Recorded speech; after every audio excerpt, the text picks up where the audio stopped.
قلت لا حول ولا قوة إذا حان الأجل، لا حول ولا قوة إذا حان الأجل، ما غير نرضى لا نزل حكم القدر.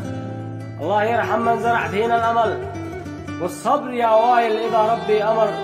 وشيخنا أحمد إلى ربي اتكل، راعي المواقف قامها قبل السفر.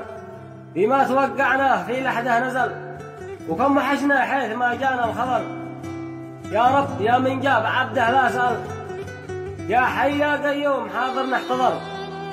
شيخنا راعي الجمايل كان للعزة جبل، يا رب تجمع شيخنا بطيب بشر وتلحقه بالصالحين وتجزيه فيما قد عمل من خير والإحسان وفيما قد أمر. وبالصحابة يلتقي في جنتك لا قد دخل، وبالنبيين يجمعه ويجزيه فيما قد صبر. وبالحور يا رب اكرمه عند الجنان اللي تظل. والصبر يا وايل وجب خلي دعائك مستمر، والصبر يا وايل وجب خلي دعائك مستمر. يا شبل من ذاك الأسد واجب تحمل يا بطل. واختم قصيدي بالصلاة عد ما شن المطر، على من بلغ الأمة وللدين اكتمل، الرسول الهاشمي أفضل بشر.